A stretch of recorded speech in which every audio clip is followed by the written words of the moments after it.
안녕하세요, 캐드쟁이 AI입니다. 자, 이번 영상은 저희가 하고 있던 동일장치 부품 2번 축의 이제 기아홍차. 저번 시간에 이제 저희가 설계자 입장, 기구적인 입장에 이제 기아홍차를 붙였다면, 이번에는 이제 가공 작업자의 입장에 준해서 이제 한번 생각을 해보도록 하겠습니다. 자, 그래서 미리 제가 준비는 좀 해놨어요. 그래서 이제 하나 이렇게 새로 복사를 해놨고요. 그 다음에 이제 가공 시퀀스를 이제 보기 위해서 이렇게 해놨습니다. 그래서 지금 여기 표현된 거, 요건 이제 물어주는 척이라고 생각을 하시면 돼요. 주축에 이제 물어주는 척. 뭐 이제 4조를 쓰든 3조를 쓰든 뭐 그거는 이제 상관없고, 어쨌든 그냥 지금은 이제 우리 입체적으로 보는 게 아니니까 양쪽에서 이렇게 물어준다라는 개념으로 했고요. 이제 얘의 중심축을, 이 주축의 중심축을 이용해서 회전을 하면서 이제 가공을 하겠죠. 일단은 전에 이제 본체에서도 이제 요 단계를 했었지만, 본체에서는 제가 좀 약간 그 가공 단계를 축약해서 얘기를 했어요. 뭘 축약을 했냐면, 가공 단계에서 이제 황삭, 그리고 정삭이라는 개념이 있습니다. 요거는 제가 다른 영상에서 한번 얘기했을 거예요. 황삭과 정삭은. 이제, 우리가 이제 가공 시간을 줄여야 되니까. 이제 거의 대부분의 가공은 황삭으로 처리를 해요. 황삭은 이제 표면의 조도라든가 정밀도를 상관없이 최대한 내가 빨리 가공할 수 있는 가공 정도로 빠르게 훑는 거예요. 그래서 이제 우리가 정밀하게 맞춰야 되는 포인트에 가까이 근접했을 때만 정삭이 들어가고, 그 전 단계에 있는 부분들까지 다 정삭으로 처리를 해버리면 시간이 너무 많이 걸리기 때문에 먼저 쳐버리는 거죠. 이제 이 황삭과 정삭의 구분이 일반적인 가공품하고, 그 다음에 이제 우리가 선반에서 가공하는 선반 가공품하고 약간 단계가 좀 다르게 나눠져요. 일반 가공품 같은 경우는 뭐 회사마다 다르기는 해요. 다르긴 한데 대부분 황삭이 이루어지고 바로 정삭이 이루어지는 경우가 많거든요. 왜냐면 어차피 다른 부분은 공정이 나눠지는 경우가 많아요. 그러니까 뭐 직경이 다르다 뭐 그러면 이제 아예 공정을 분리해서 처리를 하거나 뭐 그런 경우가 많기 때문에 거의 대부분 황삭 먼저 가고, 그 다음에 바로 이어서 정삭 들어가고, 물론 이제 그 소재를 뭐 이송하면서 어디가 표면이 상처를 입을 수 있다 그러면 정삭을 이제 가장 파이널에 치는, 아예 구분해서 파이널에 치는 그런 경우도 있기는 한데, 그런 특수한 경우를 빼고는 거의 대부분 황삭 치고 나서 바로 정삭을 치는데, 이제 선반 가공품 같은 경우는 달라요. 이제 한쪽, 지금 보면 여기 직경이 이제 나오잖아요. 19가 있고, 여기에 이제 15고, 여기가 10이잖아요. 이렇게 세 개가 있으면, 이 세 개에 대한 황삭을 12파이 황삭 따로 하고, 15파이 황삭 따로 하고, 19파이 황삭을 따로 하느냐, 그러질 않아요. 그렇게 하지 않는 이유가, 일단 선반이라는 거 특징이 여기를 한번 물었잖아요. 그러면은 얘가 오차 없이 정밀하게 작업되려면 요쪽을 완전히 다 작업할 때까지 여기를 절대 풀면 안 돼요. 무조건 한번 고정한 상태를 유지해줘야 돼요. 그래야지 요쪽에서 가공되는 19, 15, 12의 정밀도가 딱 그 완벽한 동축으로 가공이 됩니다. 이게 선반의 특징이에요. 그러다 보니까 황삭을 할 때 19, 15, 그 다음에 여기 12의 황삭을 동시에 칩니다. 한 번에 쳐요. 한 번에 치고 그 황삭이 끝난 다음에 정삭만 따로 12파의 정삭 따로 치고 15파의 정삭 따로 치고 19파의 정삭을 따로 치고 뭐 이런 개념으로 가기 때문에 약간 이 황삭과 정삭이 나눠지는 개념이 달라져요. 그래서 이제 요번에 이제 축에 대한 이제 가공을 할 때는 황삭과 정삭을 좀 나눠서 얘기할 필요가 있다라는 판단이 들어요. 그래서 이제 그걸 좀 나눠서 얘기를 할 거다라는 거죠. 자, 그리고 이제 제가 이렇게 소재 준비해놨습니다. 소재 준비해놨는데, 일반적으로 이제 요 안쪽에 있는 거는 이제 원형이 이제 보여야 되니까, 원형을 우리가 어떤 형태를 가공하기 위한 거다라는 걸 해야 되니까 이제 원래 형태를 이렇게 블럭으로 만들어가지고 갖다 넣어놨고요. 그 다음에 이제 요걸 가공하기 위한 원소재, 이제 앞에서 제가 한번 설명을 했지만, 이게 가장 두꺼운 게 19파이다라 그러면 우리가 19파이짜리 소재를 갖고 오는 게 아닙니다. 저 19파이도 표면을 가공해서 만들어야 되기 때문에 요거보다 요 회사마다 다르기는 한데, 일반적으로는 이제 편측으로 0.5mm, 그래서 직경이 한 1mm가 큰 거. 만약에 요게 20파이다 그러면 21파이짜리 봉을 갖고 올 거고, 일반적으로 그렇게 많이 해요. 한 번은 가공을 해야 되니까. 누누이 얘기하지만 이제 보관되어 있는, 시중에 보관되어 있는 소재는 그 표면 상태가 막 녹슬면서 거기가 파여가지고 곰보 생기고 막 이런 경우가 많거든요. 그래서 이제 그걸 까낼 정도, 그 표면에 이제 보관상에서 발생했던 표면의 상처들을 까낼 정도의 일단 가공 깊이는 가져야 돼요. 그래서 최소 이제 0.5mm 정도의 가공을 갖는다. 그래서 아마 요 19파이 쪽은 처음에 황삭이 들어가지는 않아요. 황삭이 들어가지는 않고, 여기는 정삭만 들어갈 거예요. 0.5mm면 대부분 정삭으로 처리를 하거든요. 물론 이제 회사마다 기준은 달라요. 어떤 회사는 우리는 0.1mm만 남기고 정삭을 쳐 이런 회사도 있고요. 0.2mm를 남겨서 정삭을 쳐 이런 회사도 있고, 어떤 회사는 이제 부품마다 이 부품의 특징은 원소재가 이런 상태로 들어오니까 좀 가공 여유를 좀 깊게 줘야 돼. 그럼 0.5, 뭐 1mm 이렇게 주는 경우도 있고, 이거는 이제 회사 그 상황이나 그 경험치에 따라서 약간 다르긴 하는데, 저는 표준적으로 이제 0.5mm를 얘기를 합니다. 여기 5mm를 얘기하고, 일반적으로 이제 선반 가공품 같은 경우는 길이 방향도 이제 가공 여유를 가져요. 원래 원 길이보다 양쪽에다 다 가공 여유를 갖는데, 길이 방향은 좀 길게 잡는 편이기는 해요. 그래서 한 대략 2mm, 뭐 이것도 회사마다 다르긴 하지만 저는 이제 2mm 정도로 잡았습니다. 그럼 2mm라고 하면 이제 요 2mm에서 여기 이제 원 깊이까지 여기까지 이제 쳐내야 되는데, 이제 뭐 1.5mm는 황삭으로 까고 그 다음에 나머지 0.5mm를 정삭으로 깐다. 뭐 이런 식으로 이제 접근해서 들어가죠.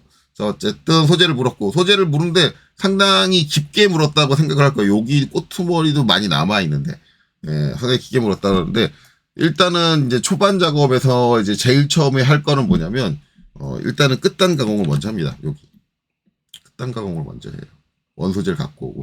여기를 먼저 가공을 해야 되는 게, 여기에 이제 뭘 뚫어야 되냐면 센터 구멍을 뚫어야 돼요. 센터 구멍을 뚫어야 된다. 저 센터 구멍을 뚫기 전에 먼저 요 끝단 가공을 끝내야 돼요. 센터핀을 꽂고 나면, 센터핀을 이렇게 꽂고 나면, 이 센터핀이 있는데 요 면을 가공하기 위해서 가공 툴이 들어오지를 못해요. 물론 이제 센터핀 중에 여러분들 센터핀 찾아보면 알겠지만, 가공 툴이 여기 이렇게 들어와야 되는 경우, 센터핀을 꽂고 나서 이게 들어와야 되는 경우가 있거든요. 가공 툴이. 그걸 위해서 이게 완전히 원뿔로 돼 있는 게 아니라 여기서 요쪽이 가공 툴 들어오라고 이렇게 깎여 있는 한쪽만, 센터핀의 한쪽만 이렇게, 양쪽 있으면 이렇게 한쪽만 이렇게 툴 들어오는 공간이 깎여 있는 이런 센터핀도 있는데, 그것도 요 끝단까지 완전히 들어오지 못해요. 핀이 꽂힌 저 끝단까지 완전히 툴이 들어오지 못하기 때문에, 일반적으로는 이제 요 끝단의 가공은 센터를 뚫기 전에 먼저 합니다. 그래서 이제 첫 번째 공정은 그렇게 될 거예요. 그래서 만약에 소재를 이렇게 들고 왔는데, 이거 깊게 이제 이렇게 물어주는 건 어차피 이 센터를 가공하기 전까지는 우리가 이제 센터를 물지 못하고 있잖아요. 근데 얘를 너무 짧게, 그러니까 요 끝단에 남은 게 많다고 해서 이제 요렇게 물어준다. 이렇게 물어준다. 만약에 끝에를 살짝 물어준다 그러면, 이게 이제 자중이나 아니면 툴에 의한 휨이 좀 세져요.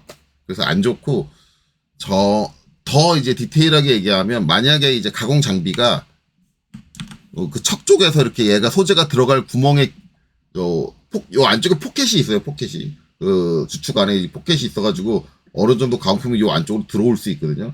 이게 충분하다 그러면 최대한 이 끝단까지 바짝 잡아주는 게 좋아요. 처음에 센터 가공할 때. 그래야지 요 센터가 편차가 좀 적어져요. 그거는 이제 주의해서 가공을 해야 된다.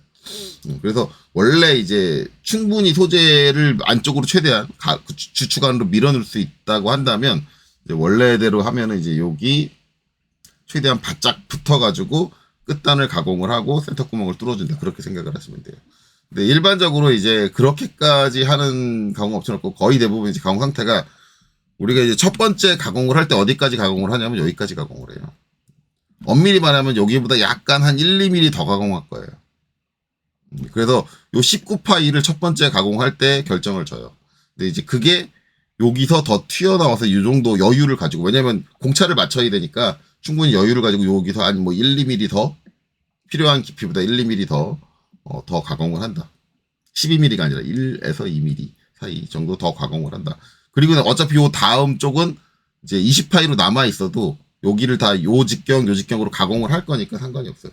그래서 이제 저 정도로 한다. 그래서 이제 여기 내가 가공할 깊이보다 살짝 띄워가지고, 왜냐면 이것도 딱 붙이면은 가공 툴이 끝까지 딱 못 올 테니까. 예. 그러니까 살짝 띄워서, 만약에 1, 2mm다 그러면 대략 한 10mm 정도 띄워가지고 물어준다. 그런 개념으로 생각을 하시면 됩니다. 그래서 이제 이렇게 물어주고, 이제 이쪽에 가공을 진행을 한다. 그래서 이제 요걸 가지고 가공을 진행을 하면 첫 번째 공정이겠죠. 이건 소재 준비고, 지금 소재 준비고, 첫 번째 공정은 아마 이제 이렇게 되겠죠. 여기서 이제 얘는 지우고, 지울게요.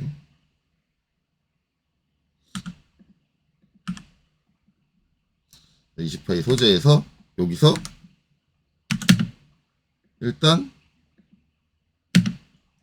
옵셋으로 처리할까요? 옵셋 1.5 하고 얘는 이제 가상선으로 둘게요. 왜냐면 얘는 이제 가공 전이니까. 이거 가는 실선이래. 가상선. 이렇게 가공 전 이렇게 되고 이렇게 되는 거죠. 요 단계가 이제 황삭이죠. 요 단계가 황삭. 그래서 황삭으로 1.5mm를 까는 거예요. 1.5mm를. 그래서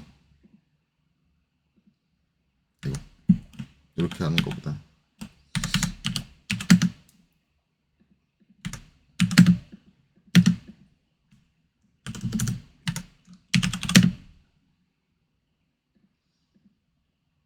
이렇게 1.5mm 까는 거죠.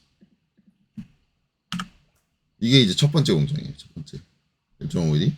그 다음에 이제 제가 황삭과 정삭을 이제 나눠서 얘기한다 그랬으니까 이제 저거 1.5mm를 까고 나서 가공 툴로 하나 복사할게요. 밑으로 대략적으로 놓고 요걸 까고 나서 요 위에 거에서 할게요. 위에 거에서 얘가 원가공이 되고 그쵸?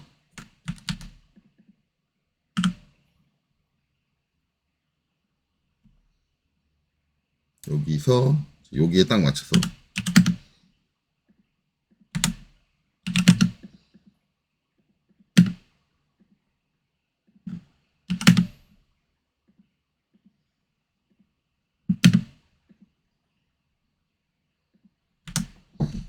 여기서 정삭으로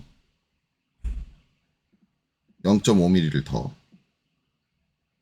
가공을 하겠죠. 그래서 황삭과 정삭. 그래서 이게 먼저예요, 얘가. 순서대로 하면 이제 이렇게 되는 거죠.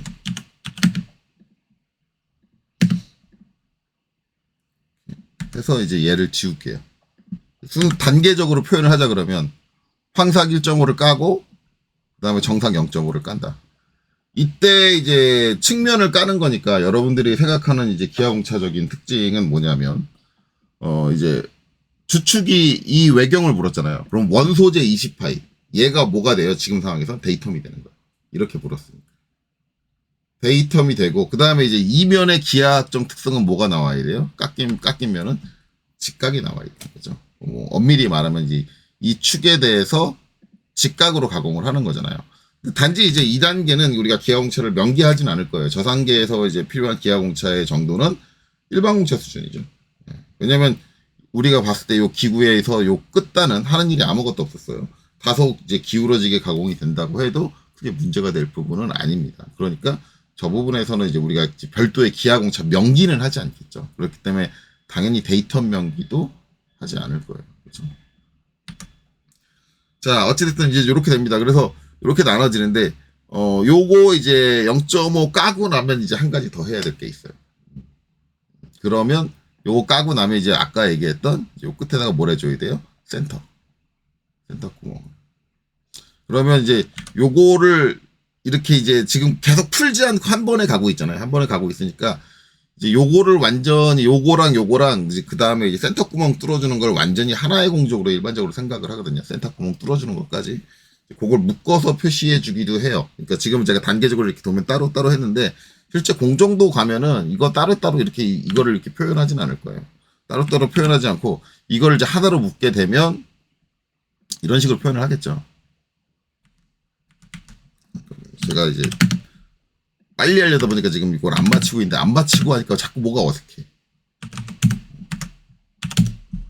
간격을 안 맞추고 하니까 뭐가 어색해가지고 지금 제가 잘 안 돼요. 그래서 이걸 단계적으로 나누면 이렇게 아마 이렇게 표시될 거예요.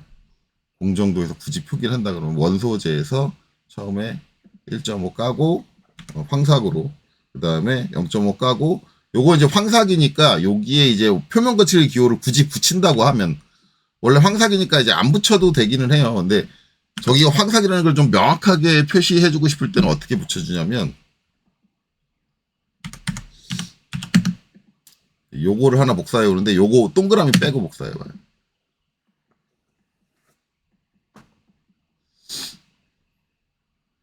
여기 황삭 표면은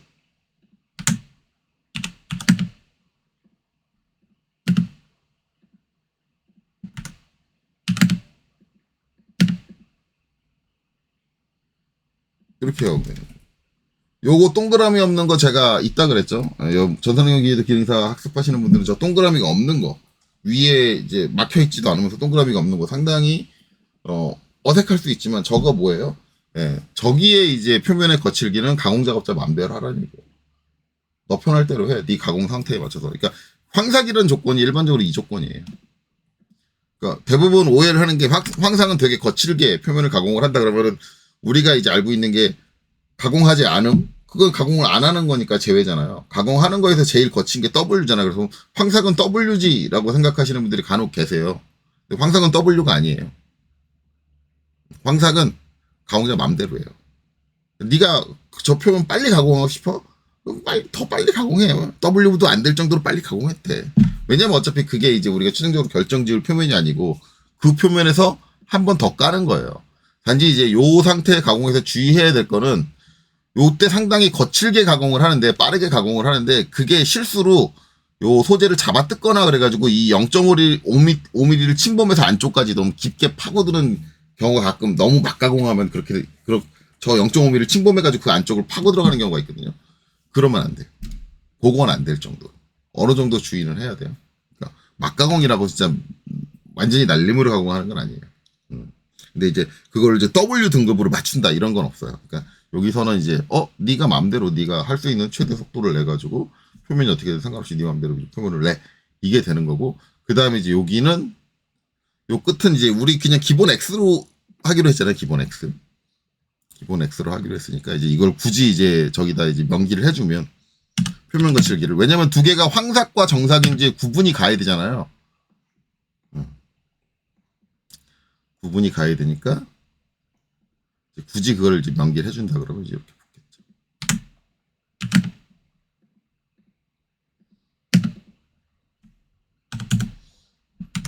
여기 이제 간섭되네요. 그러면 이제 요거를 좀 내려줘야겠네. 공간이 없으니까 살짝 한 5mm 정도.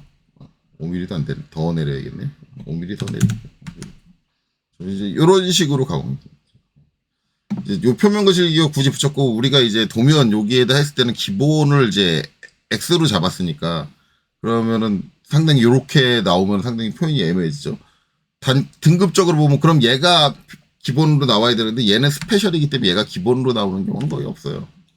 네 맘대로 해라가 기본으로 나오는 경우는 없기 때문에 만약에 이제 이 도면에다가 요 공정도에다가 우리가 이제 기본을 X로 썼다. 그러면 얘만 없어지는 거예요. 얘만 지워줄 수 있는 거죠. 기본을 X로 하면. 얘만 지우고 이제 이렇게 됩니다. 그 공정상에서 내가 W 쓰고 싶다면 여기 W 써도 상관은 없습니다. 예, 어차피 이 표면은 그렇게 중요한 표면은 아니니까 어쨌든 이제 이렇게 표면 거칠기가 나눠지고 기하학적인 공차는 이제 일반 공차 범주 내에서 끝나면 되는 부분이기 때문에 굳이 명기하지 않고 그 다음에 여기 이제 센터 가공이 들어가야죠. 센터 가공은 이제 우리가 센터를 일반적으로 안 그려주기 때문에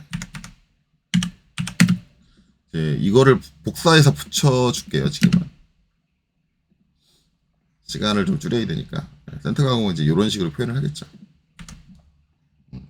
이거를 이제 단계를 나눠서 표현을 하면 이제 얘는 이제 파이널로 이렇게 되는 거죠.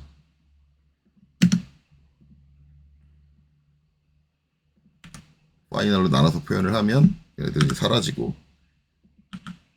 여기 이제 요것도 사라지고 마지막 표현이 이렇게 되는 거죠. 그래서 첫 번째 황삭 1.5mm 그 다음에 0.5mm 정삭 그 다음에 정삭된 표면에다가 센터 구멍 양끝 단이라는 얘기는 빠지겠죠. 아 요거 하면서 생각났는데 저기 있잖아요. 제가 표면 거칠기 할 때 왜 아무도 댓글을 안 다셨지? 빠뜨린 게 있죠. 요 센터 구멍. 센터 구멍도 표면 거칠기가 들어가야 됩니다. 여기서 지금 이거 보다 보니까 생각났어요. 여기 지금 우리 표면 거칠기 한 거에 지금 빠져 있는 거. 센터 구멍은 이제 계속해서 센터를 꽂고 마찰이 발생을 하잖아요. 그러니까 저게 이제 조립식 마찰과 같은 조건으로 판단을 해요. 그래서 저기를 이제 Y로 한다. 근데 그럼 선생님 그거 왜 까먹으셨어요? 라고 하는데 솔직히 말하면은 실무에서 저기를 Y로 안 해요. 굳이 저기다가 표면 거칠기를 센터 구멍에다가 표면 거칠기를 기입을 안 해요. 그러니까 Y로 안 한다라는 게 아니라 기입을 안 해요. 저 센터 구멍 가공되는 방식이 어차피 센터 드릴이라는 걸로 뚫어주는 거거든요. 그러면 그 공법 자체가 정해져 있기 때문에 제가 저기다가 Y다 아니다 Y다 X다 뭐 W다 이런 걸 지시하지 않아도 알아서 작업자가 Y로 해요. 네, 이거는 뭐 불변이니까 공법적으로 정해져 있는 거기 때문에 굳이 실무에서는 이제 굳이 설계자가 저기다가 뭐 여기 Y로 해야 돼 X로 하면 안 돼 막 이렇게 얘기 안 해도 상관없거든요. 그래서 실무에서는 제가 얘기했잖아. 실무에서는 이것도 안 붙인다고. 여기 센터 구멍 남겨놓는 거잖아. 남겨놓을 때는 아무것도 안 붙인다고. 근데 거기다 무슨 표면 거칠기를 기호를 붙여요. 그래서 제가 이제 실무에 좀 익숙하다 보니까 좀 빠뜨리는데 이게 이제 원칙적으로는 마찰이 있는 부분이기 때문에 Y를 붙여주는 게 맞아요. 이론적으로. 그래서 이제 전산응용 기계도 기능사는 이제 기본에 충실한 시험이니까 이제 여기다가는 이제 여기를 확장을 해서 한 5mm 정도 확장을 해서 5mm로 짧으려나? 짧을 것 같아. 이게 정치수로 만든 거죠. 제가 쓸 땐 좀 작게 만든다 그랬잖아요, 기호를. 이거를 5mm가 아니라 한 7mm. 그리고 요것도 하나 더 얘기해야겠다. 요거 뒤에 이렇게 붙여줄 때 간혹가다 요 치수 뒤에다가 이제 우리 본체할 때 있었나? 예, 치수 뒤에다 요거 붙여주는 거 있잖아요. 이거 W 겹쳤네. 요것도 제가 이제 얘기 들은 건데 이게 왜 이렇게 하십니까라고 얘기를 들은 게 있어요. 그러니까 이제 어느 게 맞는 거냐를 저한테 따지시는 분이 계셨었는데 뭐냐면 이게 이제 보면은 요거에다가 여러분들 이제 인터넷이나 그런 데 뒤져보면 여기다가 이제 저 뒤에다 붙여줄 때 뒤에 콤마를 붙이고 그리고 나서 얘를 붙여줘야 된다라는 사람이 있어요. 그러면 선생님이 저는 이제 콤마를 안 붙였잖아요. 그러면 누가 맞는 거예요? 라고는 얘기가 나올 거 아니에요. 그쵸? 누가 맞는 거냐? 아이고 W를 그런 얘기가 나올 텐데 이제 그거에 대해서 말씀을 드리자면 원칙인지 아닌지는 모르겠어요. 원칙인지 아닌지는 모르겠는데 일반적으로는 이제 구분을 해줘야 되기 때문에 콤마가 들어가는 게 맞아요. 진짜 원칙이다. 그게 이제 케이스 교육에 저기 콤마를 써야 됩니다라고 명기된 걸 저는 못 찾았어요. 못 찾았는데 이게 원래대로라고 한다면 이제 콤마를 써서 구분을 어떻게든 이제 이 치수하고 표면글씨가 구분을 해주는 게 맞기는 해요. 근데 이게 이제 저는 안 쓰는 이유가 이게 없다고 해서 지금처럼 이게 왜 틀어졌지? 왜 틀어졌는지 모르겠지만 어쨌든 그냥 콤마 없이 이렇게 쓴다고 해서 저게 구분이 안 가느냐. 왜냐면 치수 값하고 표면거칠의 기호는 완전히 다른 형태거든요. 콤마가 없어도 저게 구분이 가요. 그래서 저는 실무에서 쓸 때는 이런 경우에는 콤마 없이 썼어요. 아무도 저것 때문에 문제가 도면에 사용할 때 문제가 안 되긴 했었는데 만약에 이제 실제로 이제 저는 이제 제가 전산응용 기능사 저는 전산응용 기능사가 아니구나. 기계설계 산업기사 시험을 봤는데 기계설계 산업기사 시험을 볼 때 저는 여기다 이제 이런 경우에 콤마를 안 붙였어요. 안 붙였는데 뭐 저는 떨어지진 않았어요. 떨어지진 않았는데 난 그래도 불안하다. 물론 저는 그게 감점이 됐는데 이제 감점이 최종 60점 밑으로 안 떨어져서 떨어지지 않은 걸 수도 있으니까 불안하다 싶으면은 이게 원칙적으로 따지면 이제 콤마를 하시고 이제 그 뒤에 이거를 붙여주시는 게 맞기는 해요. 이게 맞아요. 구분을 해주시는 게 맞기는 한데 저는 그렇게 안 하겠습니다. 그건 여러분이 판단해서 하세요. 그것까지 저한테 이제 판단을 하지 말고 저는 안 해도 된다 주의예요. 근데 저 부분에 대해서 이제 케이스 교육에서 제가 명확한 부분을 본 적은 없고, 근데 제가 알고 있는 한 케이스 교육에서는 어떤 구분을 하기 위해서 한 칸, 빈칸, 스페이스를 띄운다든가 아니면 콤마를 쓴다든가 아니면 슬러시를 쓴다든가 이런 어떤 구분 행위를 하는 거를 기본으로 하고 있는 걸로 알고 있어요, 케이스 교육은. 네, 뭐, 알아서 하세요. 이게 이제 붙어야 된다. 라는 거죠. 딴 데다 다 붙여줄까요? 복사해서. 그래서 전산환경 기회대 기능사 보실 때는 저는 저거 붙이라고 해요. 근데 제가 저번에 빼먹은 거고 붙이는 게 맞습니다. 실무적으로 보면 안 붙이고 그러다 보니까 제가 이제 이 부분을 표면글씨에서 누락을 시킨 것 같아요. 자, 그렇고요. 근데 저거는 아무도 제가 댓글로 뭐 선생님 틀렸습니다. 아니 저 바보 잘난 체 하더니 틀렸네. 이거 아무도 안 하시더라고요. 물론 이제 제 구독자 수가 몇 분 안 되고 조회수 자체가 얼마 안 되다 보니까 그런 걸 수도 있고. 어쨌든 그렇습니다. 그래서 이제 그거 주의하시면 되고, 여기도 이제 붙여줄까요? 어쨌든 여긴 양끝단은 아니니까 양끝단은 없어야 되고.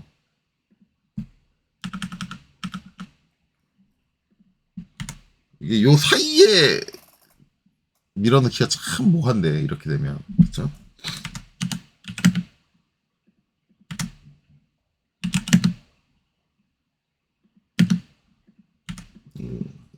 저는 이런 식의 표현, 다시 한번 지시선 이런 식으로 표현하는 거는 상당히 마음에 안 들어요. 여러분들 판단에 따라서 해주세요.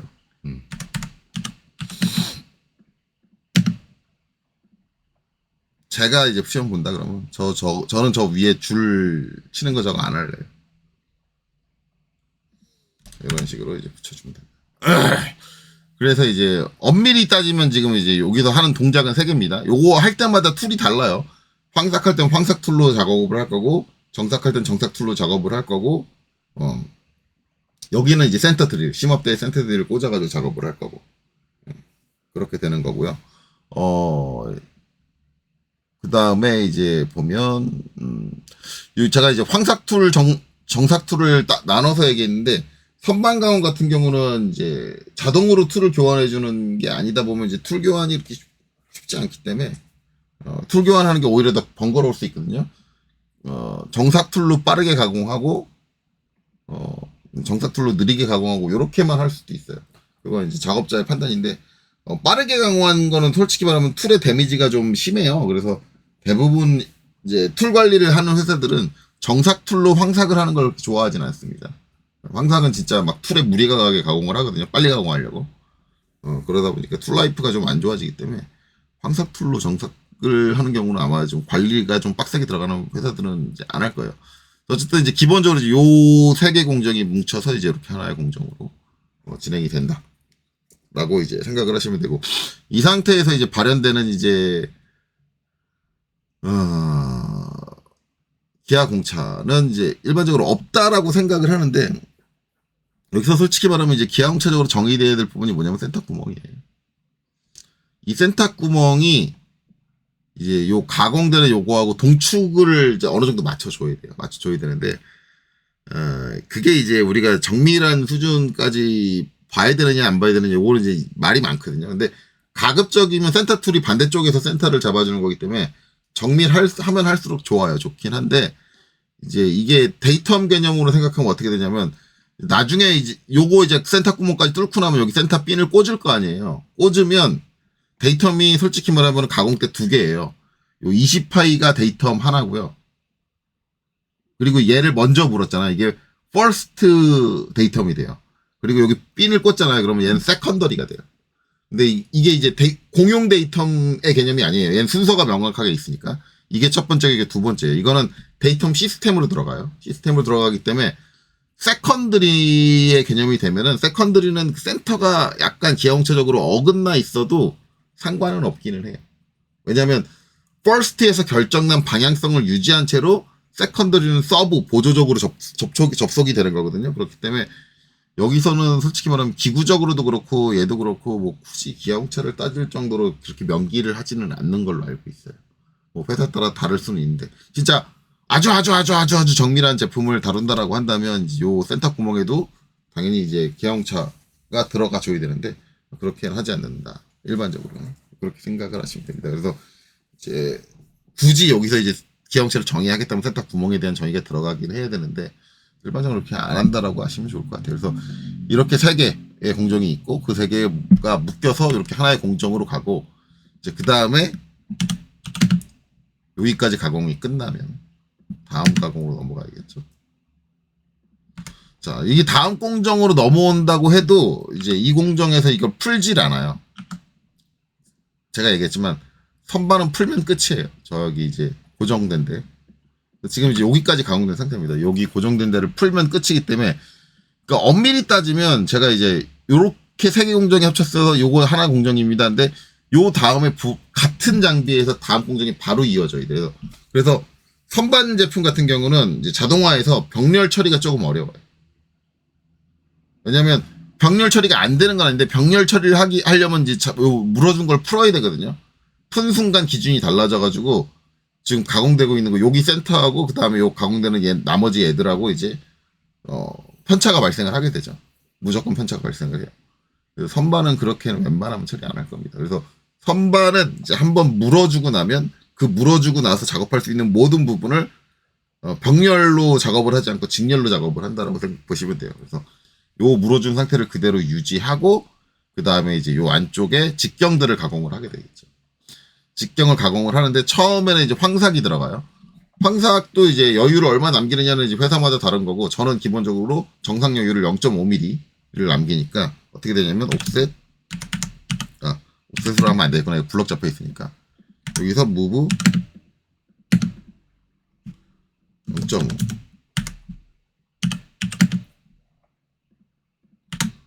무브 0.5 이렇게 되고요. 그 다음에 직경도 무브 0.5 그 다음에 이거 황삭도 단계를 나눠서 설명해야 되는데 황삭 단계를 나눠서 설명해야 되니까 일단 요건 뺍시다. 첫 번째 황삭 단계는 지금 이미 이제 여기는 0.5mm가 있어요. 원소재에서 간격이 0.5mm밖에 안 되거든요. 그러면 요 19파의 직경은 황삭이 안 들어갈 확률이 높아요. 왜냐면 0.5mm면 정상 여유니까 황삭이 안 들어가고 그 다음에 처음에 올 때는 황삭 툴로 어디까지 오냐면 이제 요 깊이를 한 번에 오는 거예요. 이제 요거는 여러분들이 이제 치수기 팔 때 제가 설명했던 거 하고 이제 비교해서 생각을 하셔야 돼요.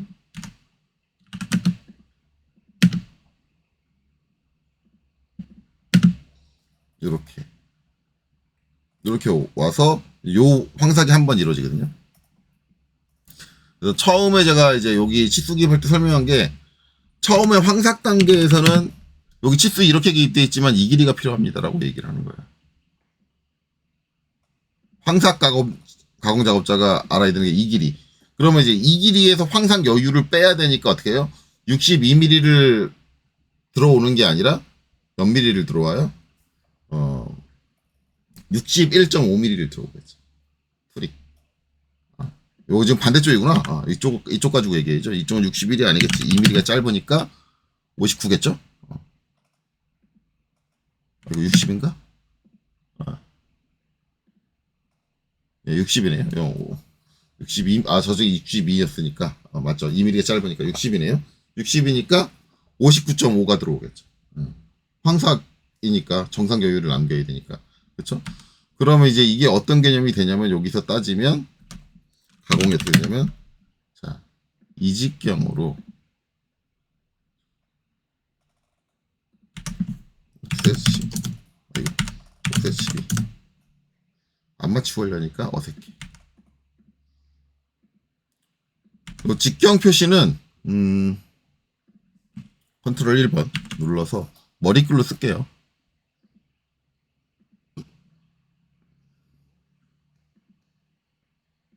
지순 머릿말 여기서 프로프로시 이걸로 할게요.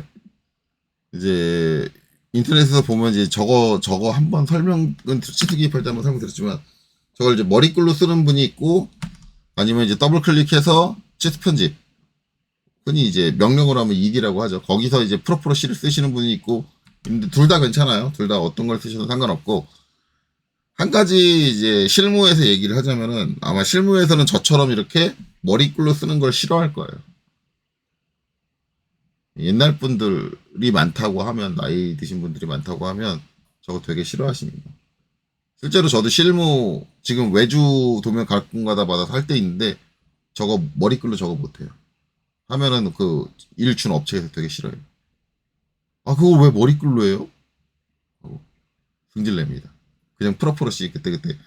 이제 우리가 이제 할 때는 속성복사로 이걸 붙일 수 있으니까 이게 편해서 이렇게 학습하는 학원에서 일부 이렇게 가르치는 경우가 있기는 한데, 실무에서는 되게 싫어하니까 실무에서는 그 실무에 맞춰가지고 하시길 바라고. 자, 여기 이제 가공 길이는 가공 기편 이렇게 되는 거죠. 59.5.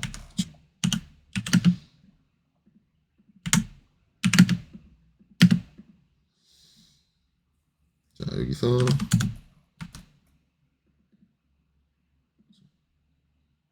이렇게, 그렇죠. 처음에 가공되는 거 이렇게. 그래서 요거는 브레이크로 끊을까요?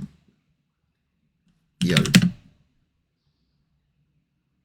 여기서 이제 이렇게 살짝 끊고, 그 다음에 ER.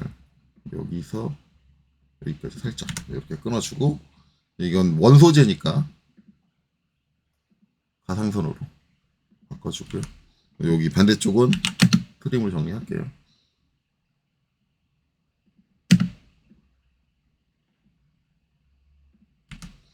이제 밀어.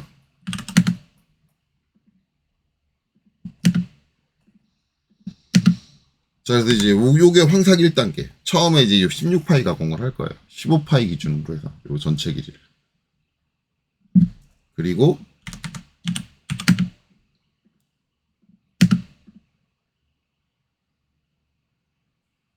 황삭 작업이 끝나면 마찬가지로 이때 표면 거칠기는 이거겠죠.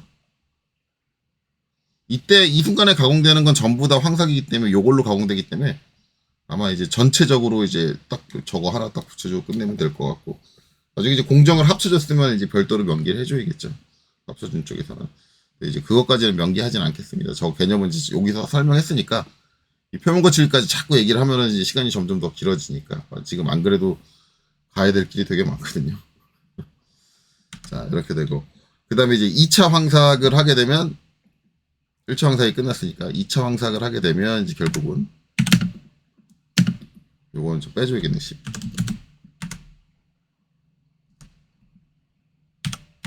X라인 수직으로 뻗을게요. 그리고 이제 무브 0.5의 여유를 남기고 정리를 하면 이렇게 정리가 되고요. 그 다음에 이제 이쪽에서는 이제 요 12파이보다 0.5mm 더 나가야 되니까 남아야 되니까 이렇게 해서 0.5 이렇게 되겠죠. 2차 방삭 이제 트림 이렇게 되고, 트림 이렇게 되고, 여기서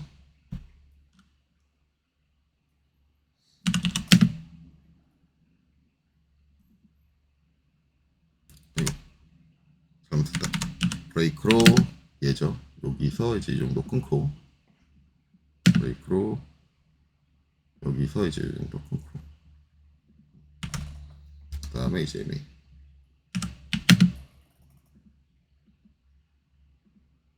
복사로 이렇게 붙여주고, 반대쪽은 이제 밀어 해서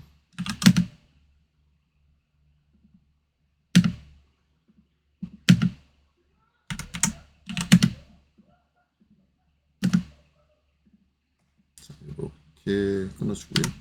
밀어.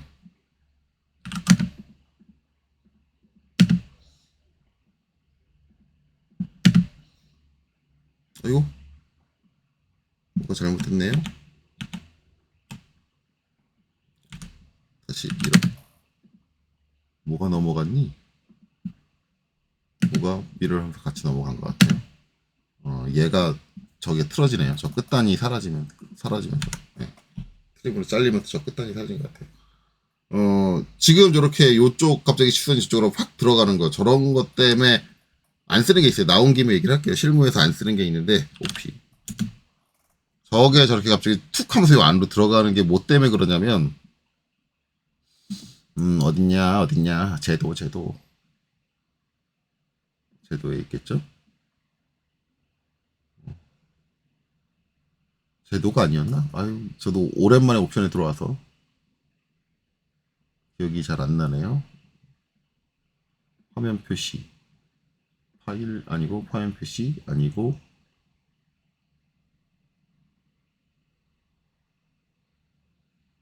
열기 및 지정은 당연히 아니고 사용자 기본 설정 여기겠다. 여기에 보면은 요거 있죠. 연관 치수기 저것 때문에 저게 틀어진 저 치수선이 갑자기 저기 끝점이 사라지니까 팡 하고 저 안쪽으로 들어가잖아요. 실무에서 저것 때문에 이걸 꺼놓고 써요. 여러분들은 이게 좋을 거라고 생각을 하는데 실무적으로 보면 되게 안 좋아요.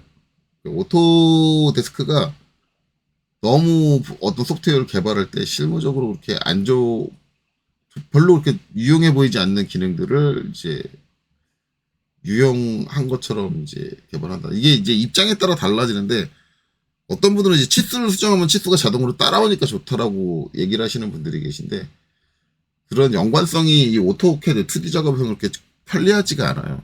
3D 작업에서는 편리한데 그래서 방금 같은 이제 불편한 상황이 벌어지기도 합니다. 그건 이해하시고 여러분들이 판단해서 쓰세요. 저 세연관 치수 저걸 쓸 거냐 안 쓸 거냐는 저는 불호예요. 싫어해요. 어차피 도면 결과물한 건 상관없는 거니까. 그래서 여기는 이제 13파일로 가공을 하는 거죠. 이제 MA. 자, 그리고 여기는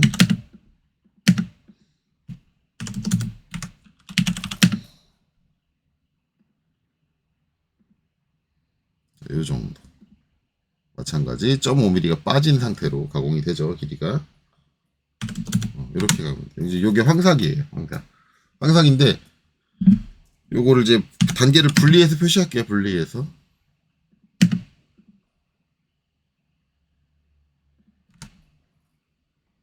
여기서 이렇게 두 개 지워주고 그다음에 이것도 지워주면 되겠죠.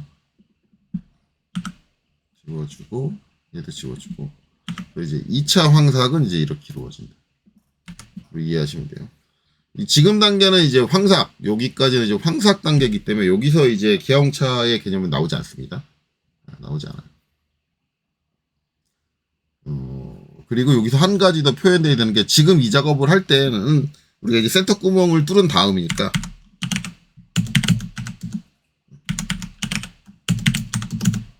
요거까지 표시할게요.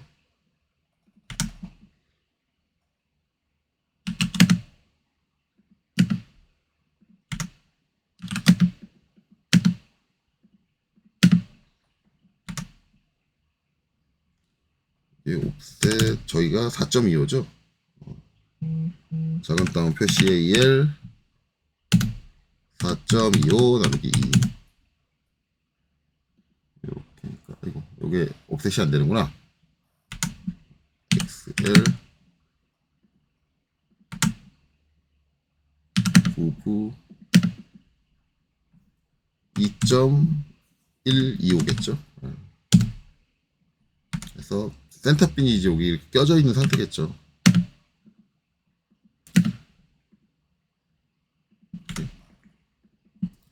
그리고 도면에 방해 안 되게 대략적으로 이 정도에서 끊을게요. 센터핀이 뒤쪽으로 쭉 있다고 생각을 하고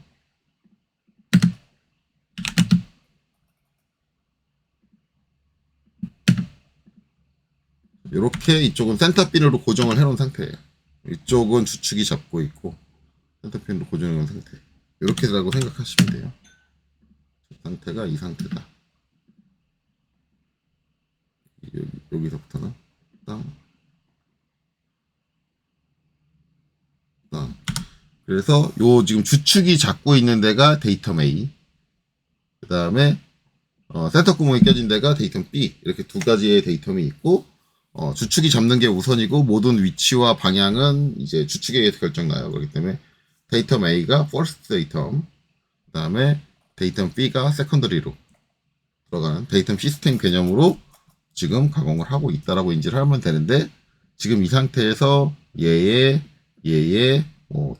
동축이라든가 그런 것들은 중요하지는 않다. 왜냐면 지금 황삭 단계인데 중요하지 않아도 지금 여기 요 황삭 단계만 해도 이미 회전축은 이 주축이 가지고 있잖아요. 주축이 갖고 있는 순간 일단 여기서 15파이 그 다음에 요 12파이는 무조건 동축으로 가공돼요. 그러니까 15파이, 12파이는 여긴 지금 가공 상태는 13파이, 16파이죠.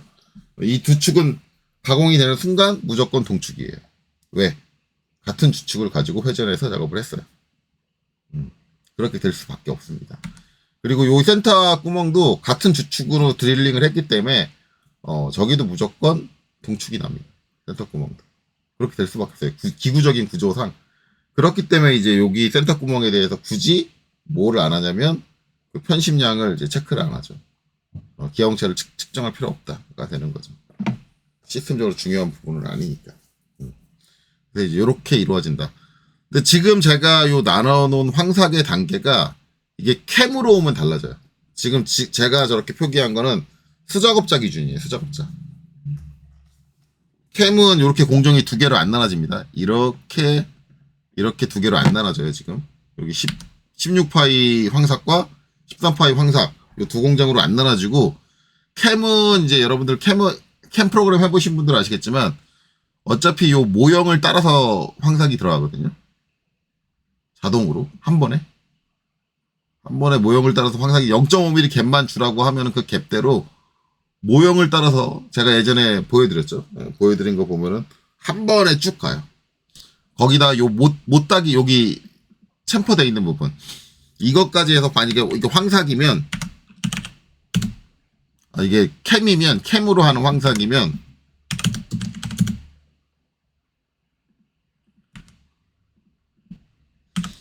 요 상태에 요 필렛 0.5mm 갭 띄운 것까지 그것까지 다 가공돼. 황삭으로 한 번에. 그래서 이게 이제 캠으로 할 때는 개념이 약간 달라진다. 그렇게 아시면 좋습니다. 어쨌든 이제 기본적으로 저는 이제 수작업 기준으로 계속 지금 얘기를 하고 있는 거예요. 수작업 기준으로 얘기를 하면 이제 16파이 황삭이 한 단계 있고요. 그게 전체 길이를 가고 그 다음에 이제 12파이 구간만 이제 13파이 황삭이 한 번 이루어진다. 이렇게 황삭이 땅땅 연차적으로 일어나고 나서 그 다음에 이제 정삭이 들어가는 거죠. 자, 그래서 이렇게 들어가고 황삭이 이렇게 들어가고 그 다음에 이제 정삭.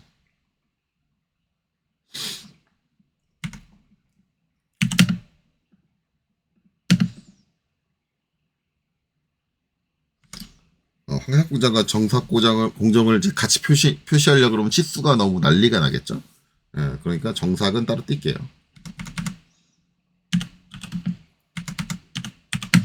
어차피 주축은 계속 같은 자리를 물고 있는 상태입니다. 저 상태는 유지가 되고 이 상태에서 아예 밑에 건 카피해 올 필요 없죠. 정삭을 표현을 하자. 황삭이 끝난 상태니까 이거 이제 없겠죠. 이제 여기까지 황삭이 된 상태. 그 상태고 여기서 이제 정삭을 하나씩 하는 거죠. 이제 여기서 이제 정삭할 때는 직경을 이제 황삭할 때는 요 지금 19파이는 황삭을 안 했잖아요. 이제 정삭할 때는 이제 19파이 정삭하고 그다음에 15파이 정삭하고 12파이 정삭하고 12파이를 먼저 할 거냐 그거는 크게 중요하지는 않을 것 같아요. 않을 것 같고 거의 대부분 이제 요 순서 그러니까 툴이 이제 진행하는 방향은 이제 이 방향이니까 이 방향을 할 때 12파이 정삭 먼저 하고 그 다음에 이제 15파이 정삭하고 그 다음에 19파이 정삭하고 이렇게 진행이 될 것 같아요. 물론 이제 가공 작업장마다 생각은 다를 수도 있어요. 근데 일반적으로는 이제 그거를 그렇게 맞춰서 해야 되는 게 이제 원칙적으로는 이제 우리가 이제 맞춰야 되는 치수가 이제 가공 치수가 이제 결국은 이걸 맞춰야 되잖아요. 요렇게 맞춰야 되는 거죠. 그러면 이 부분 정삭이 먼저 일어나고 그다음에 이렇게 들어가는 게 좋고. 근데 가공하는 영상들을 보면은 그냥 외경 먼저 다치고 정삭을 요 측면 직각 정상을 나중에 맞추는 경우도 있더라고요. 그래서 그거는 그때그때 좀 다른 것 같아요. 가공 작업자가 어떻게 세팅하느냐에 따라 좀 달라지는 것 같은데, 그 순서적인 부분은 크게 중요하지는 않다. 자, 그래서 어쨌든 이제 요걸 표현을 하면, 지금 할 거 아니죠. 일단은 여기 이제 정삭으로 들어가니까 결국은 얘가 이 상태에서 이렇게 정삭으로 들어가겠죠. 일단은 직경을 먼저 쳐요, 직경을. 이게 순서대로 하면은 여기서 직경을 먼저 치고, 제가 지금 이렇게 표현을 하는데 좀 자세히 말씀을 드리자면, 일단 직경을 이걸 먼저 맞출 거예요, 이거. 요렇게. 지금 여기 황상, 정상열이 남아있는 상태, 요 상태로 직경을 맞추고, 요 부분은 이면에 정삭을 치면서 여기 나머지를 맞출 거예요. 대부분 가공하는 거 보니까는 저기를 나중에 치더라고요. 저 끝단을. 여기서 이렇게 쫙 쳐가지고 들어오면서 나중에 여기를 맞추더라고요. 그거는 이제 여러분들 편할 대로 보시면 되는데, 어쨌든 저는 그 두 개를 한 번에 간다라고 볼 거예요. 그래서 여기까지 이렇게 해서 첫 번째 정삭은 이렇게 끝날 것이다. 그리고 이제 여기는 삐엘로 끊을게요. 삐엘로 살짝 중간에서 이제 용도 오게 대략적으로 중간 정도에서 이제 이렇게 오게 이렇게 하고, 이제 요거는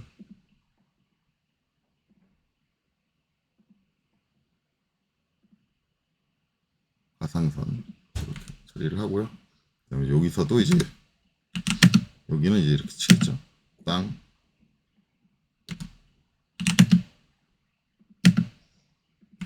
이렇게 되는 거죠. 이렇게 되는 거고, 이제 여기서 이제 여긴 정삭을 한 거니까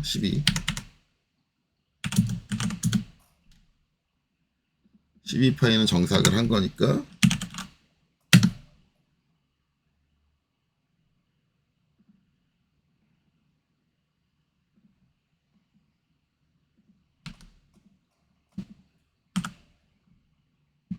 MA 파이 복사해서 붙여주고요. 그 다음에 여기는 이제 끼워 맞춤 공차가 있을 거죠. 결국은 이제 여기서 12파이에 이제 H6, 그쵸?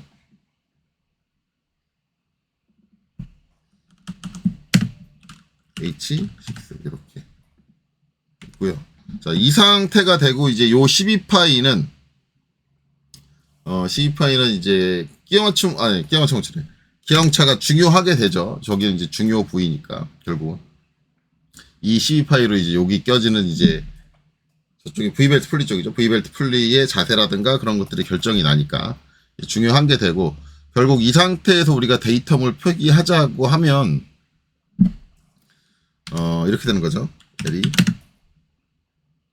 여기서 7, 그 다음에 이제 얘에서 7을 뺐나? 5만 빼도 되는데 왜 7을 뺐죠? 뭐 설명할 게 많다 보니까 정신이 제정신이 아닌 것 같아요. 데이터 삼각형 채우기 이렇게 되고, 그 다음에 이제 우리가 지금 A부터 쓰고 있지는 않으니까 여기서 이제 도면에 쓰고 있는 게 D부터 쓰고 있으니까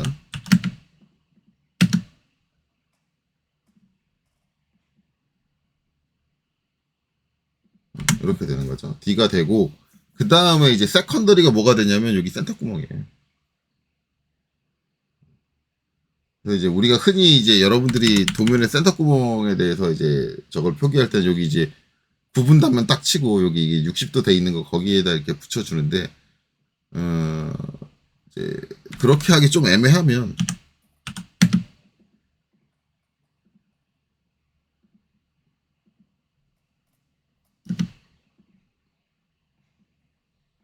요 기호를 이제 여기다가 땅, 얘는 반대로 가야겠네요. 싸우니까. 요건 진짜 센터가 꽂힌 걸 표현한 거고, 이건 우리 기호로 표현한 거죠. 그러면 이제 여기에다가 데이터만 붙여줘야 돼요. 만약에 센터 기호를 이제 저렇게 기호로만 표시를 했으니까 센터 구멍을 여기다가 데이터를 이렇게 붙여주고, 그렇죠? 그 다음에 이제 얘는 자꾸 저기 높이로 가는 거, 저 버그 수정 안 하네요. 중간점 잡아서 이렇게 돼야 돼요. 그러니까 어떻게 해서든, 그러니까 지금 여기서 우리가 알 수 있는 거는 어떤 식으로 우리가 보더라도 지금 이 중심축에다가 우리가 데이터물 붙여주는, 저 중심선에다가 데이터물 붙여주는 그런 행위는 어떤 식으로든 안 나와. 그러니까 완전히 이제 엉터리다라고 보면 되겠죠. 물론 이제 옛날에 있었던 거를 그대로 갖고 왔던 거다라고 지금 얘기를 한다 그러면 할 말은 없는데, 그 옛날에 있던 거는 판단의 모호성 때문에 폐지된 건데 왜 그걸 아직도 쓰고 있느냐라는 게 제 얘기죠. 누가 봐도 그거는 잘못됐는데 그렇게 되면 판단이 모호해지는데, 그래서 이제 요렇게 되고 이게 이제 데이터 시스템이 되는 거예요. 그래서 이제 이걸 기준으로 얘 이제 뭐를 보느냐? 동축을 본다. 근데 실제로 이제 여러분들이 가공하는 그 영상들, 선반에서 가공하는 영상들을 보면은 선반 작업자가 이제 가공 전에 게이지를 대고 측정하는 게 있어요. 이게 언제 측정을 하냐면, 첫 번째는 원소재를 이렇게 딱 물렸어요. 물리고 나면 요 주축을 락을 풀어가지고 손으로 한 바퀴를 돌려요. 돌리는데 그냥 돌리는 게 아니라 이제 요 원소재의 요 외경에다가 게이지를 물려요. 게이지를 이렇게 해서 이렇게 게이지를 하나 물려요. 다이얼 게이지를 하나 물려놓고 손으로 이 축을 돌리거든요. 축을 딱 돌리면서 이 게이지의 바늘이 왔다 갔다 이렇게 흔들리는, 이렇게 왔다 갔다 흔들리는 이걸 봐요. 그래서 저게 흔들리면 일반적으로 이제 제가 척을 얘기할 때 단동척, 연동척 얘기했는데 연동척을 안 쓰고 단동척을 쓰죠. 만약에 연동척을 쓰면 저걸 잡기가 거의 불가능해요. 왜냐하면 연동척은 기본적으로 세팅되어 있는 값을 그냥 그대로 따르는 거니까 거의 대부분 단동척을 사용을 해요. 가공에서는. 단동척을 쓰는데, 단동척을 해가지고 단동척이면 이제 뭐 쪼가 4개다 그러면 여기 쪼 하나 있고 여기 쪼 하나 있고 여기 쪼 하나 있고 여기 쪼 하나 있다. 근데 안에 소재를 물렸는데 걔가 이쪽으로 요 게이지 바늘 왔다 갔다 하는 걸 보고 이쪽으로 쏠려 있는 것 같다 그러면 어떻게 해요? 이쪽으로 쏠려 있는 것 같다 그러면 얘를 먼저 풀어요. 풀어가지고 이쪽으로 빼요. 빼고 얘를 좀 안쪽으로 들여줘요.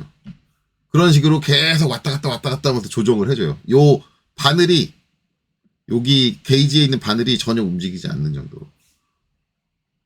근데 지금 확인한 게 뭐냐? 그 확인하는 거 보면은 한번 이렇게 게이지 바늘을 대면 요 위치에서 좌우로는 이동을 전혀 안 하는 걸 볼 거예요. 선반에서 저 측정을 할 때. 저거는 뭐냐? 결국은 이제 동심도죠. 동축도가 아니라 동축도가 아니라 동심도다. 그 대부분 선반 작업자들이 이제 선반에서 뭔가를 확인할 때는 동심만 확인해요. 동심만. 동축을 확인 안 해요. 그러면 이제 여기서 이제 설계하고 괴리가 오는 거죠. 설계는 동축이 중요한데 왜 동축을 안 보지? 라가 되는 거예요. 그래서 제가 이제 설계자 입장, 어제 영상에서는 계속 동축도로 제가 얘기를 했을 거예요. 그러면 이제 왜 동심을 봐? 동축을 안 보고, 이 말이 나오는 거고. 그리고 이거에 이제 선반 작업자들이 동축을 받느냐, 아니 동심을 받느냐, 흔들림을 받느냐에 대한 개념도 있거든요. 왜냐면은 선반 작업자들이 게이지 바늘이 움직이는 것만 판단하잖아요. 근데 이게 흔들림이 아니라 동심이면 그러면 안 돼요. 흔들리냐 안 흔들리냐만 보면 되는 게 아니라 그 게이지 바늘이 지나가는 모든 섹션의 값들을 다 기록을 해야 돼요. 게이지 바늘 한 바퀴 돌리면서 나오는 그 값들을 모두 다 기록을 해야 돼요. 우리가 동심을 파악을 하려면. 그래서 나오는 점들을 입체에서 뿌려가지고 나오는 원이 있을 거란 말이에요. 근데 이 원이 분명히 진원이 아닐 거야. 그러면 이 점들로 나온 이 점들의 분포를 가지고 우리는 뭘 찾아야 되냐면 진원이라는 걸 계산을 해야 돼요. 그러니까 선반 작업자가 하는 행동을 보면 이상한 게, 설계자가 봤을 때는 저게 동심이라고 한다고 하면 돌렸잖아. 게이지 값들이 나왔잖아. 그럼 그 값들을 다 기록해야지 1도 돌렸을 때 얼마, 2도 돌렸을 때 얼마. 오, 기록 하나도 안 하네? 그냥 바늘이 움직이는 것만 그냥 눈으로 대충 보고 있네? 이거잖아요. 그러면 동심의 개념에서도 이상한 거야. 그거 바늘 게이지, 바늘량 움직이는 거, 그건 표면의 거칠기만 보고 있는 거잖아. 표면이 우들두들한 것만 보고 있는 거잖아. 결국은 이제 이 설계자가 봤을 때 이 가공 작업자가 측정하는 이 측정 행위는 뭐냐면, 흔들림을 보고 있네? 그것도 원주 흔들림도 아니고, 온 흔들림도 아니고, 원주 흔들림을 보고 있네? 이게 되는 거예요. 그러니까 설계자가 생각하는 동심, 동축 이 개념하고는 또 다른 개념이 되거든요.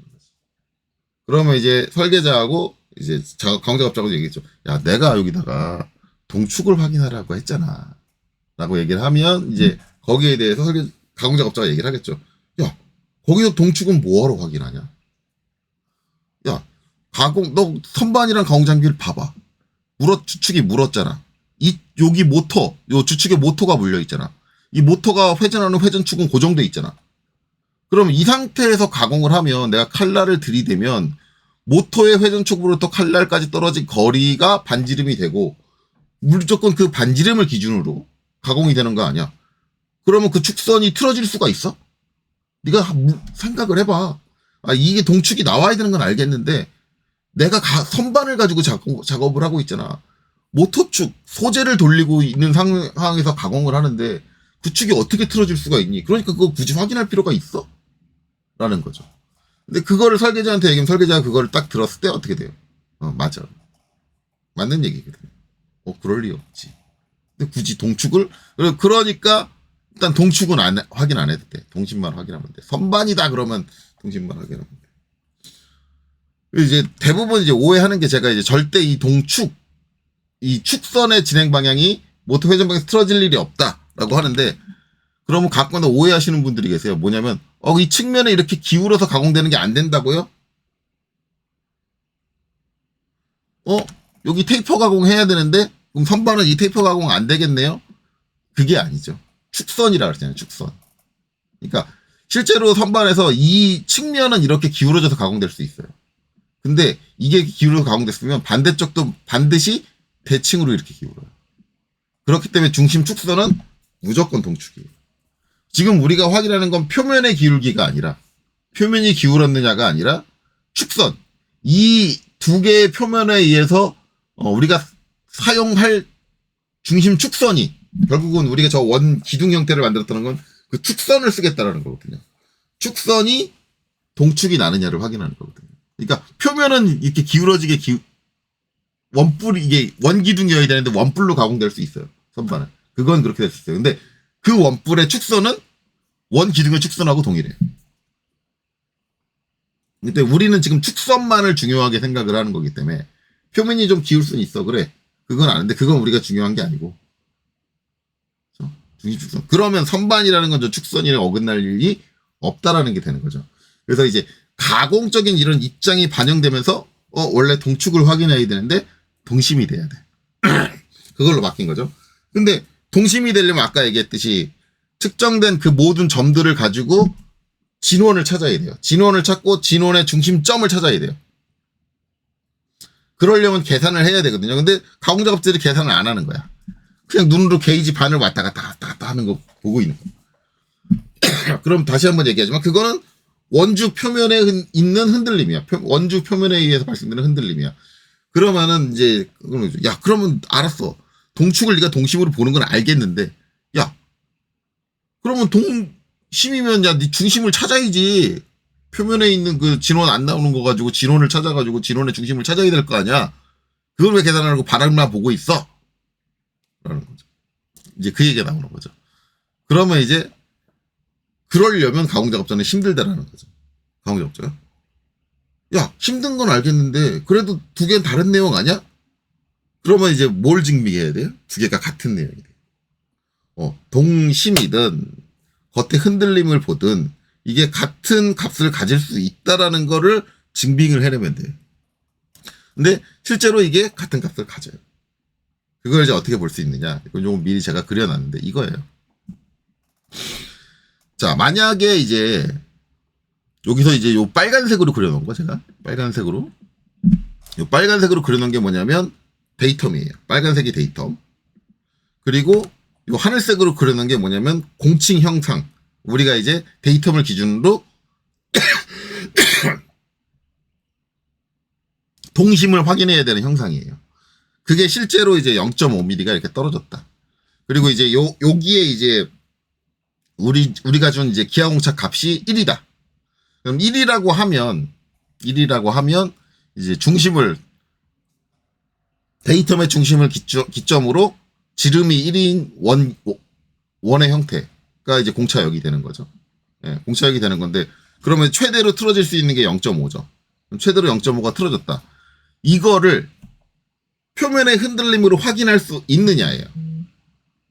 있느냐인데 이건 예전에도 제가 한번 얘기했지만 요게 틀어지면 흔들림이 확인이 된다. 여기서 이제 가정을 하나 하는데 자, 이 원은 표면에 거칠기는 일단 없어요. 거칠기 무슨 얘기냐? 완전한 진원으로 그러니까 가공은 진원 완벽한 진원으로 가공이 된 거예요. 단지 0.5mm의 편심만 졌다. 그러면 저걸 잡아낼 수 있느냐? 자, 그러면 이제 어떻게 되느냐? 처음에 이제 이렇게 0.5mm 틀어진 상태에서 요 위에서 게이지를 이렇게 딱 된단 말이에요. 찍는단 말이에요. 찍어가지고 어딜 찍어요? 이게 이제 우리가 하늘색이 우리가 공칭 형체니까 하늘색에 여기를 찍겠지.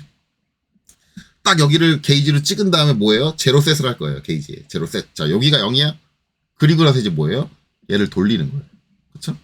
어디를 붙잡고 요 데이텀을 붙잡고 돌리겠죠. 데이텀 축으로. 돌리면 자, 일단 90도를 돌려요. 그럼 어떻게 돼요? 0.48. 찍히면 이제 여기가 찍히거든요. 90도를 돌리면. 여기가 찍혀요. 요 하늘색하고 이제 요 중심, 우리 데이텀의 중심이 딱 만나는 여기가 찍혀요. 0.48. 자, 이렇게 해서 0.48만큼 올라갔어. 이렇게. 그래프가 이렇게 올라간다면 올라가요. 올라갔다가 이제 90도 지나서 이제 180도까지 가면 어떻게 돼요? 여기에 편차가 얼마가 나느냐? 기존의 제로 대비해서 1mm가 편차가 나요. 기존의 제로 대비해서 1mm가 편차가 난다. 그래서 1mm가 올라가요.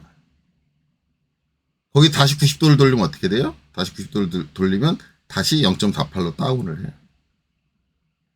그 다음에 360도를 다 돌리면, 여기가 270도죠. 360도를 다 돌리면 어떻게 돼요? 다시 원점으로 돌아왔으니까 제로로 수렴해요. 그러니까 우리가 이제 이거를 보면은 표면의 흔들림만을 읽어도 편심이 지어지면 이렇게 장파장형 한 바퀴 360도를 기준으로 장파장의 형태로 어떻게 돼요? 저렇게 그래프가 이루어진다. 근데 진짜 재밌는 건 그 표면의 변화값 1이죠. 그게 우리가 설정했던 공차값 1과 동일하다. 그러니까 동심 공차에서 내가 편차값을 1을 줬으면 이게 표면의 흔들림으로 1이 그대로 반영이 된다는 거예요. 한 바퀴를 돌렸을 때. 이게 단순하게 그래프로 그려봐도 이게 입증이 되는 거죠. 야, 봐라. 이런다. 근데 왜 중간에 우리가 계산식을 써가면서 시간도 없는데 빨리 일해야 되는데 계산식을 써가면서 표면에 있는 점들의 좌표를 다 따가지고 그걸 가지고 진원을 찾는 공식을 이용을 해가지고 진원을 찾아가지고 진원의 중심점의 위치를 찾아가지고 그거를 어느 천에 강화하고 있는데 하고 있냐. 어차피 표면에 있는 그 표면 떨림만을 우리가 읽어도 그 장파장의 값만을 확인을 하면 어차피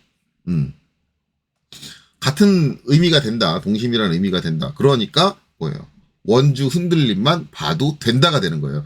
그래서 우리가 이제 지금 알고 있는 시중에 돌고 있는 요 원 표면에 대해서 원주 흔들림이 붙어 있는 이유가 이 표면의 상태가 중요해서 원주 흔들림을 보는 게 아니라 표면의 상태를 가지고 동심을 찾아내는 공식을 쓰려면 짜증이 나니 이거는 어차피 표면의 상태만 봐도 그 동심이 표면에 영향을 미쳐가지고 같은 결과를 가져오기 때문에 표면의 원주 흔들림만 봐도 동심을 우리가 확인할 수 있다라는 개념이 돼버리는 거예요. 그래서 지금 요걸 쓰고 있는 거예요. 원주 흔들림. 단 이게 무슨 가공품에서만? 선반 가공품에서만. 아무 데서나가 아니라 선반 가공품에서만. 물론 이제 선반 가공품이 아닌 곳에 원기둥이 있을 때도 저걸 쓸 수가 있어요. 단 측정을 원형으로 돌려서 측정할 수 있는 별도의 이제 측정 지그를 만든다든가 그러면 쓸 수는 있어요. 응용해서. 그래서 그때 제가 이제 보내드린 게 얘 같은 경우는 이제 선반 가공품이 아니잖아요. 그럼에도 불구하고 측면에 뭘 썼어요? 흔들림을 썼죠. 대신에 저거 지그는 제가 한번 그려가지고 3D로 그려가지고 보여드렸을 거예요. 그렇게 원형으로 회전시켜서 측정할 수 있는 기구를 만든다고 한다면 그때는 저렇게 흔들림으로 대체할 수 있다. 그렇죠. 요게 이제 흔들림으로 원주 흔들림으로 대체되는 이유가 이제 이 가공적인 입장, 그리고 이제 측정적인 입장에서 나오는 거고, 원래 이제 설계 개념에서는 원래는 동축이었습니다. 원래. 동축이었는데, 이제 그거를, 표면에 그 변화로 저 편심이 그대로 반영이 되기 때문에 그걸 그대로 인정할 수 있다라는 거죠. 물론 이제 실제로는 이제 표면에 거칠기라는 게 존재하기 때문에, 이제 제가 처음에 세팅할 때 여기 이제 이렇게 소재 물어놓고 게이지 내놓고 바늘의 움직임이 없을 때까지라는데 바늘의 움직임이 아예 제로일 수는 없어요. 약간은 떨려요. 떨려서 이제 처음에 세팅할 때 완전 제로 세팅을 못 합니다. 예. 그게 이제 표면 거칠기에 의해서 발생되는 것도 있고요.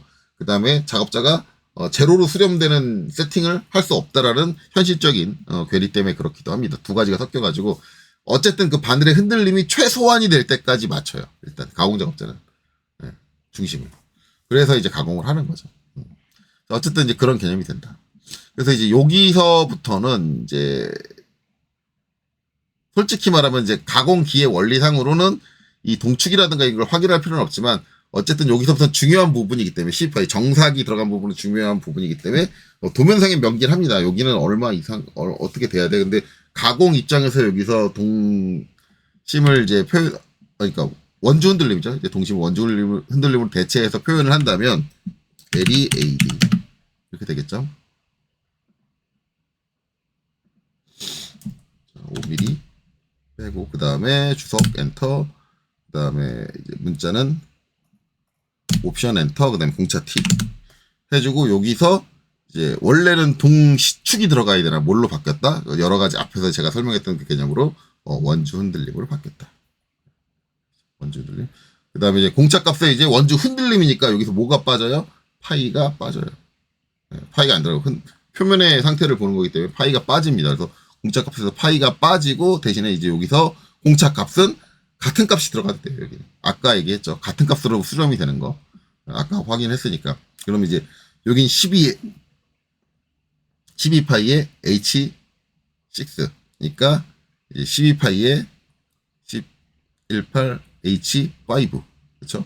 6보다 한 단계 낮아야 되니까 6는 11인데 그래서 여기는 이제 어떻게 된다? 0.008 아이고 이렇게 되는 거죠. 이때 이제 공차 값은 직경하고 요 길이가 있는데 길이는 엄청 길죠. 그래서 짧은 거, 우리 정밀하게 들어가는 게 짧은 거 들어가는 게 맞고 대신에 이제 데이텀에서 어떻게 돼요? D-2가 되겠죠. 네. D-2가 아니지. 여기서는 D-2가 아니라 D가 first고 secondary 2 이렇게 되는 거죠. 자 이렇게 됩니다. 자 이렇게 되고 중요한 거 자, 표면에 이제 이게 동심이 아니라 동심도 아니고 동축도 아니고 흔들림으로 들어갔잖아요. 흔들림은 무조건 표면에 적용되는 거예요. 이게 시투선하고 일치하면 안 돼요. 일치하면 잘못된 거예요. 5mm. 자, 이렇게 되면 이렇게 겹치니까 자, S 위쪽으로 올려줄게요. 한 10mm. 좀 더 이제 글자하고 띄워주고 싶으면 뭐고 한 3mm. 명확하게 이렇게 분리되게. 자, 흔들림 다시 한번 얘기해줘. 흔들림은 여기 치수선하고 일치시킬 수 없습니다. 표면이에요. 표면. 네, 유도 영상을 얘기하는 게 아니에요. 흔들림은. 그렇기 때문에 일치시킬 수 없다. 이렇게 되는 거죠. 그래서 first datum, secondary datum 이렇게 돼요. 그래서 이제 가공적인 입장이 설계적인 입장하고 이제 기형차의 차이를 보이는 가장 큰 부분은 뭐냐면 일단은 지금 요 20파이 그러니까 데이텀 D가 됐잖아요. 깎여서 날아가는 부분이 데이텀이 돼요. first datum. 가공적인 입장에서. 이게 현실이에요. 왜냐면은 원소재를 물어야 되니까. 그리고 거기에 대해서 이거를 맞추는 거죠. 맞출 수밖에 없어요. 그렇게 되죠. 그래서 이제 이렇게 됩니다. 보시면 이제 가공 원리에서 저렇게 정립이 됩니다. 네. 그래서 지금 여기하고 지금 차이가 있는 게 일단은 데이텀이 이제 15, 15로 돼 있는데 기술적으로는 이제 설계적으로는 기구적으로 보면 15, 15를 잡아야 되는데 저희가 가공할 때는 가공 전이니까 잡을 수가 없어요. 잡을 수 없어서 이제 원소재가 데이텀이 되고 세컨더리는 어떻게 돼요? 센터 축이 데이텀이 되고 그리고 여기는 공용 데이텀을 쓰는데 저기 뭘 썼어요? 예, 데이텀 시스템을 쓰고 이런 식의 차이가 발생을 하게 되는 거죠. 가공적 입장에서는. 그러니까 이제 저런 차이가 발생을 했으니까 나중에 측정이 뭘 해요? 저번에 본체 때도 얘기했지만 그래 이런 다른 기하학적인 시스템을 통해서 가공된 게 결국 이런 기구적인 시스템에 수렴이 되게 가공이 됐는가를 확인하는 게 뭐예요? 이제 요거 다 끝나고 나면 할 측정자 관점에서의 뭐예요? 기하공차가 된다. 그래서 실질적으로 도면에 우리가 최종적으로 표기하는 거는 제가 봤을 때는 측정자 관점에 기하공차가 표기되는 게 맞다라고 저는 이제 보는 거죠. 그래서 이렇게 된다. 자, 요렇게 하나 했고, 그 다음에 이제 여기 이제 정삭했으니까, 그 다음 거 정삭해야 되는데, 그 다음 거 정삭까지만 하고, 이 영상을 마무리 지을까요? 예상은 했지만, 예상대로 이 가공 쪽이 상당히 영상이 길어지네요. 두 편으로 나눠서 해야 될 것 같아요. 자, 일단, 복사할게요.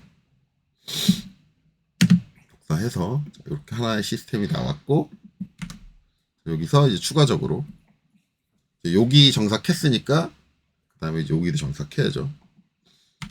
여기 정삭하면 이제, 여기는 이제 이 형상 그대로 가겠죠? 이 형상 그대로. 그래서 그냥, 대충 끊을까? 대충 끊지 말고, 일단은 여기서, 110, 자, 여기까지 이렇게 붙여주고, 자, 여기는, 일단, 붙여주고, EX, 여기까지 연장을 해줄게요. 그리고 여기 필렛부는 제가 따로 안 그릴게요. 여기 필렛 처리가 되는데, 필렛부는 따로 안 그리고, 그냥 이 상태로 그냥 끊어줄게요. 삐알로.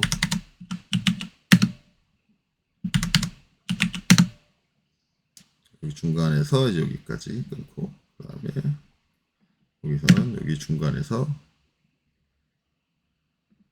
여기까지 끊고, 그래서, 요거는 다 가상선.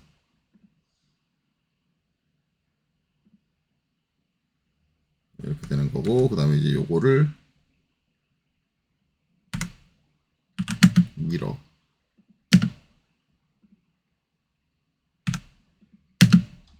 그 다음에 이제 트림.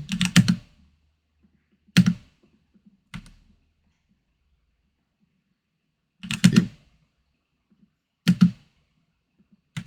하고, 여기는 다 지우고, 요걸 미러로 넘길게요.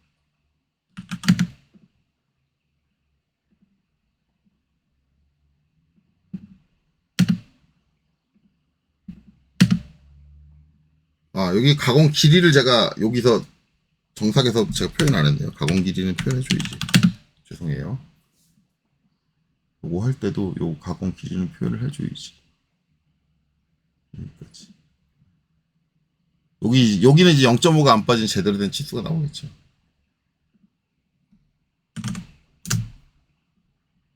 이렇게 되고, 여기를 기준으로 11을 빼면 안 되겠구나. 죄송해요. 여기를 기준으로 빼야지. 가장 먼 데가 여기니까. 11mm 이렇게 빠지고. 그쵸? 그 다음에 요것도 아래 거에다 그대로 복사를 해주겠습니다. 그 다음에 이제 요렇게 하고, 그 다음에 이제 추가적으로 가공되는 게 이제 요거죠. 15.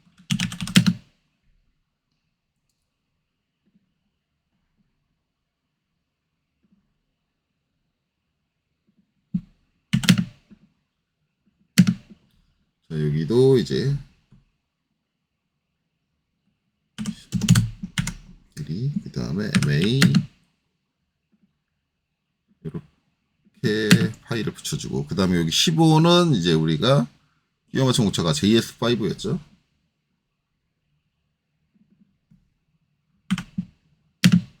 JS5. 그렇게 되네요. 그리고 요 15mm를 정삭으로 가공할 때 필요한 치수는 이제 여기서부터 얘기가 되죠. 그래서 우리가 이제 도면에다가 기입한 요 가공 치수, 얘는 정삭용 치수죠. 근데 황삭 치수를 기입 안 하고 정삭 치수를 기입한 건, 황삭은 중요한 가공은 아니죠. 실제 우리가 이제 일반 공차를 마치든 뭘 마치든 그 어떤 치수 값을 맞추는 건 정삭이니까 황삭 치수보단 정삭 치수가 더 중요한 거예요. 그러니까 황삭 치수는 이거 더하고 거기서 0.5 빼가지고 네가 어차피 0.5를 빼야 되니까 어차피 계산하는 거 그냥 더하는 계산 한번 더 해라 라는 개념으로 황삭 치수를 제공 안 하고 일반적으로는 정삭 때 필요한 치수를 제공을 하는 거예요. 그런 개념으로 우리가 치수를 배열을 한 거죠. 우리가 이제 치수를 뭐 이렇게 기입해도 되고 저렇게도 기입되는데 왜 저렇게만 기입하고 뭐 이런 얘기가 나오는 게, 이런 이제 가공적인 시퀀스, 그 단계에서 이제 가공 작업자가 알아야 되는 치수, 그 다음에 그게 이제 두 가지가 세 가지가 싸우게 되면 그 중에 더 중요한 치수, 이런 것들을 이제 누가 도면을 그리는 설계자가 판단할 수 있어야지 깔끔하고 제대로 된 도면 치수 기입이 가능한 거죠. 일부 좀 안타까운 거는 일부 학원 강사님들, 뭐 저번에 제가 예시를 드렸지만 치수도 자기 마음대로 그냥 대충 아무 데서나 쭉쭉쭉쭉 뽑아오고 그냥 아무렇게나 쭉쭉쭉 놓고 치수 빠진 것만 없으면 됐다는 식으로 기입하는 치수 도면, 그렇게 작성되는 도면, 그게 맞느냐. 근데 실무에도 진짜 그렇게 일하시는 분들 계세요. 실무에서도 그렇게 일하는데 그게 맞느냐. 욕 바가지로 먹어요.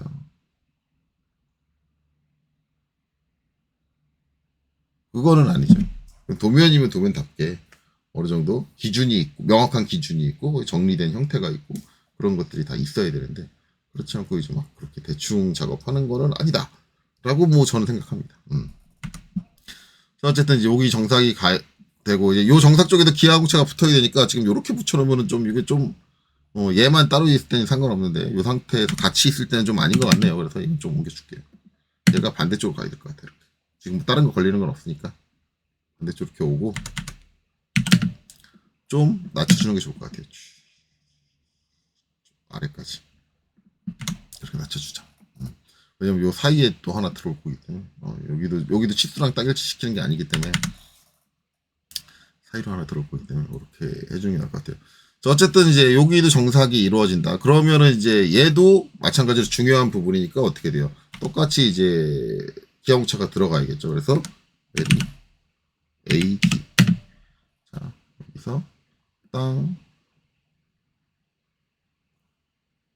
하고 이쪽으로 갈게요. 대략 이 정도 비슷한 위치로 딱 이렇게 볼까요?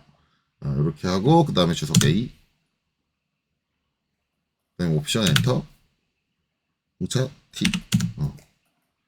자, 그 다음에 이제 기호는 마찬가지. 여기도 원래 동축이지만 여러 가지 의미를 다 생각을 해보니 측정하기 쉬우려면 원주 흔들림을 하는 게 좋겠다. 그 다음에 이제 공차 값은 15. 그렇죠? 마찬가지 길이가 더 길죠. 24니까. 그러니까 작은 쪽인 15를 보고 이제 선정을 하는데 JS5예요. 여기서 IT 5급 쓰면 뭐다?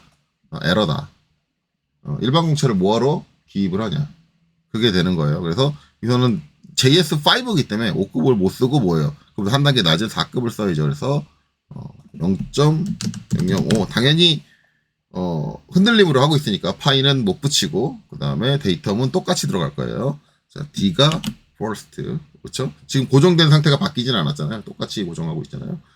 세컨드리가 2가 된다. 그 다음에 근데 지금 요 흔들림이니까 이렇게 붙여놓으면 안 되죠. 그래서 무브, 자, 얘를 옮기자. 쟤만 가네요. 같이 가야겠네. 두 개를 같이 이렇게 해서 옮기자. 그러면 얘는 좀 옮겨줄게요. 이렇게 보면 깔끔해 보이니까 이렇게 된다.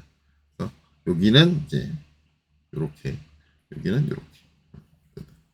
요거 일반 시중 값하고 틀린 거는 요 값이 틀리다라는 걸 주의해서 보세요. 그러니까 무조건 IT 5급이다. 어디서 말도 안 되는 수작질을 개념 없는 소리를 하고 있는지 모르겠지만 무조건 IT 5급은 아니다. 라고 다시 한번 말씀드립니다. 그래서 이렇게 된다. 그래서 이제 이렇게 되고, 요것도 단계를 따로 하나 나눠서 표현할게요. 자, 두 번째 정삭 단계.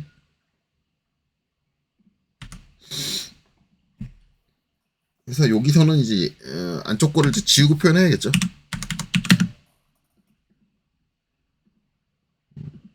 여기선 두 번째 정삭 단계만 따로 표현하는 거니까 얘도 지우고 요걸 표현을 하면 이제 요것도 이제 지워지겠죠. 이것들은 필요 없어.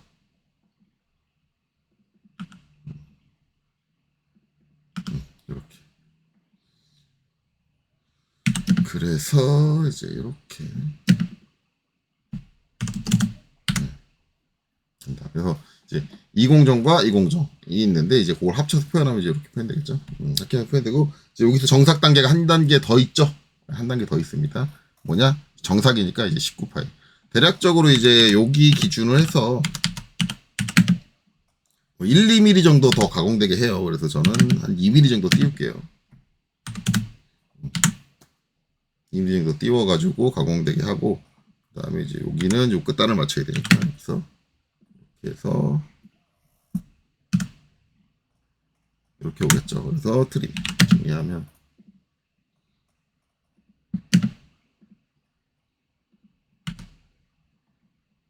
이렇게 되고 그 다음에 밀어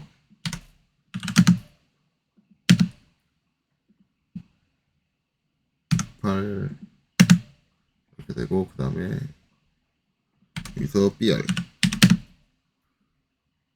여기서부터 여기까지 끊고 그 다음에 여기서부터 여기까지 끊고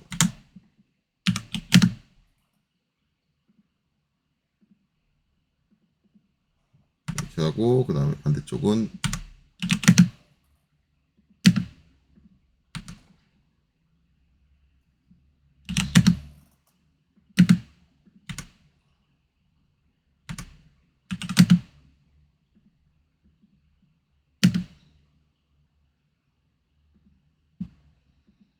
자 이렇게 해서 이제 여기는 요 안쪽에다 치트기 입히는 게 나을 것 같아요.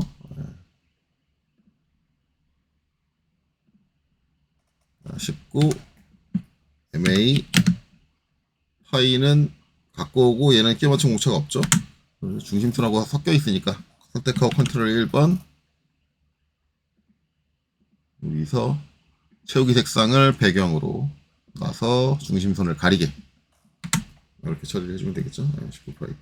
그리고 얘에 대해서 기하 공차는 당연히 필요 없을 거고 가공 길이는 표기를 해줘야겠죠. 우리가 이제 공정도라고 한다면 여기서부터 여기까지 가면 끝났으니까 여기까지 거리는 대략적으로 48. 뭐 48보다 더 가도 되고요. 뭐 1mm 정도 제가 지금 2mm 했으니까 1mm 정도 덜 와도 되고 그건 상관없고요. 이건 이제 대략적으로 정해주면 될 것 같아요. 이렇게. 그래서 만약에 공정도를 따로 뽑는다면 이제 이렇게 뽑히게 됐고 이거 정원 전체적으로 통합이 된 거고 마지막 공정도 따로 하나 분리를 하자면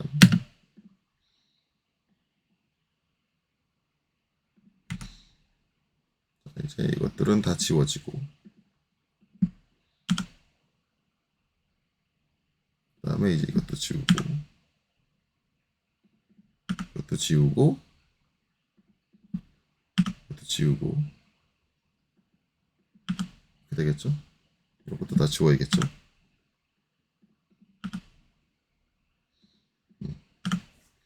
마지막 공정은 이제 이런 식이다. 이때도 이제 뭐 데이터는 똑같은 거고, 고정된 상태가 바뀌지 않았으니까 데이터는 똑같은 거고, 단지 이제 얘는 이제 뭐 기하공체적으로 뭐 중요한 부분을 아니까 기하공체 먼기를 하지는 않겠죠. 먼기를 하지 않을 거예요. 그렇다. 그래서 이제 이런 단계로 이루어진다. 이제 요거 끝나고 나면 이제 뭐 할까요? 요거 끝나고 나면 여기 이제 모서리 있죠. 테이프. 테이프 가공할 거예요. 만약에 수작업을 한다면 저걸 분리해서 하고, 이제 이게 캠이면 이것도 연속이에요. 연속 가공해요. 정삭도. 그래서 이 쉐입을 따라서 0.5mm 까는데 이렇게 갔다가 툴이 자동적으로 대각으로 빠져나오면 요 R까지 표현을 하고 대각으로 빠져나오고 R 표현하고 그래서 여기까지 다 하나의 캠이면 저게 하나의 공정으로 다 끝나는 겁니다. 하나의. 지금처럼 이렇게 뭐 15파이 가공하는 부분, 12파이 가공하는 부분, 15파이 가공하는 부분, 19파이 가공하는 부분 따로 이렇게 나눠져 있는 게 아니라 캠이면 저게 한 방에 쫙 그 형상 따라가지고 쫙 가면서 전부 다 가공을 할 거예요. 근데 이제 저거를 사람이 가공한다면 이제 저런 식으로 나눠서 생각을 할 수 있다라고 하는 거죠. 그리고 이제 요 모서리도 나눠서 요거 끝나고 나면 요 밑에 이제 추가적으로 붙을 거는 여기 테이퍼 가공, 그 다음에 이제 마지막으로 해줘야 될 거 여기 나사부 가공, 나사 가공, 이렇게 됩니다. 그래서 이제 거기까지 가공이 된다라는 거고, 이제 여기서 이제 작업이 끝나고 이제 아예 끝나느냐, 이제 이제 요 테이퍼 가공과 나사 가공은 제가 표시 안 할게요. 공정도를 표시 안 하고, 어차피 저쪽은 뭐 기형차하고 상관이 없는 부분이니까. 그 다음에 이제 들어가야 되는 부분이 어디냐면, 얘를 풀고 돌리느냐, 그게 아니라 뭐가 필요하냐면 키움이죠. 키움을 가공해야 되는데, 키움을 이제 가공하는 방식이, 이걸 선반에 올려놓고 선반 위에서 이제 뚫어줄 수 있는 드릴을 하나 갖고 와가지고 밀링 방식으로. 요 키움은 100% 밀링 방식으로 가공을 하는 거예요. 소재가 돌면서 가공 못하죠. 소재가 돌면 난리가 나겠죠. 예, 소재가 돌면서 가공. 왜냐면 소재가 돌면 항상 원기둥 형태밖에 가공이 안 되기 때문에 이런 슬롯 같은 거는 이제 소재가 돌아서 가공 못하고 반드시 툴이 돌아야 돼요. 툴이 돈다는 건 밀링 방식이죠. 근데 이제 선반에 올려놓고 선반에다 부착할 수 있는 그 밀링이 있어요. 걔를 부착해서 가공하는 경우가 있고, 아니면 이제 이걸 풀어가지고 아예 밀링으로 가져가가지고 작업하는 방식도 있고, 이제 그 방식이 있는데, 이제 여기서 이제 제가 가장 의구심을 갖는 부분이 있어요. 솔직히 말하면 제가 이제 이 기형체 관련된 영상을, 지금 오늘 올릴 거까지는 4번째죠. 근데 그 전에 올린 거 3번째 거까지 해서, 그때 이제 저는 이제 질문이 한번 나왔으면 좋겠다. 그러니까 제 거 보시는 구독자분들한테 질문이 한번 나왔으면 좋겠다 그랬는데 일단 안 나왔어요. 물론 제 영상을 보는 구독자 수가 많지가 않아서 그런 확률이 높아요. 그런 확률이 높기는 한데, 실제로 이제 이거에 대한 질문을 갖고 있는 분들이 아무도 없더라고요. 근데 저는 처음부터 궁금했거든요. 뭐가 궁금했냐면, 왜 이 키오맨 기아공차가 안 들어가지? 이게 궁금했어요. 이게 궁금했는데, 실제로 이제 우리가, 전설형 궤도 기능사, 문제 중에 보면은, 저 키옴 말고, 키옴은 아니고 되게 커다란 덩어리로 돼 있는데, 키옴과 비슷한 역할을 해주는 홈이 있어요. 홈이. 이제 부품이 2개가 조립이 되면, 한 부품은 이제 여기가 바닥이 이렇게 파져 있고, 바닥이든 윗면이든 이렇게 파져 있고, 또 다른 부품은 이제 이렇게 돌기가 나와 있어요. 그래서 조립도를 보면 요 2개가 조립되는 상황이 있어요. 그리고 때로는 이제 요 아래 게 없고 바닥에 이런 홈이 파져 있는 경우가 있어요. 근데 저런 돌기들은 전부 다 키움하고 비슷한 역할을 해주는 돌기들이거든요. 근데 이때 특징이 뭐냐면, 여기에 이제 대부분 이제 답지들 보면은 이렇게 폭치수가 딱 기입되고, 여기에 뭐가 들어가냐면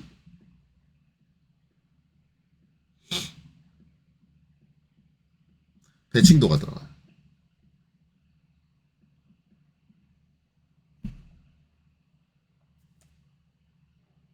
배칭도가 들어가고, 이건 잘못된 거긴 하지만 여기에 또 추가적으로 이렇게 2칸이 돼가지고 뭐가 들어가냐면 이면에 대한 직각도가 들어가요.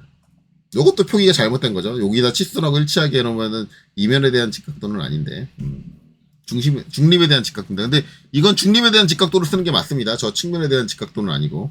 근데 강사는 그걸 의도하고 쓴 건 아닐 거예요. 왜냐면 강사들이 쓰고 있는 저 패턴을 보면은 그걸 의도한 건 아니다. 근데 어쨌든 이런 것들을 붙여요. 근데 키오맨은 안 붙이더라고요. 왜? 뭐 이거를 제가 얘기하는 거는 그 이유는 아직까지도 저는 모르겠어요.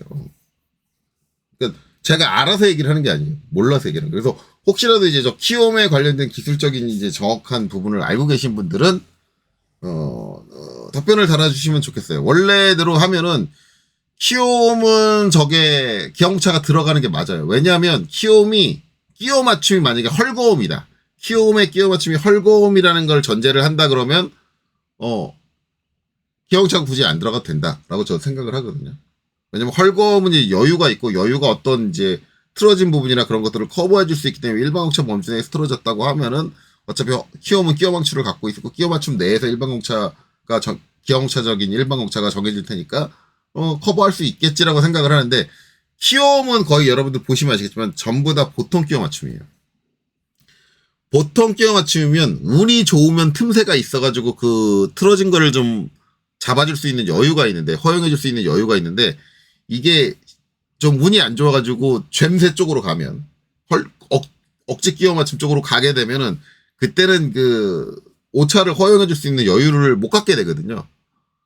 그러면은 그런 이제 보통 끼워 맞춤을 생각을 했을 때는, 저기 헐거움이 아니라 보통 끼워 맞추는 걸 생각했을 때는 저 키움 쪽에 기용차가 들어가야 될 것 같은데 안 들어가요. 근데 실무에서도 진짜 저기다는 기용차를 안 넣거든요.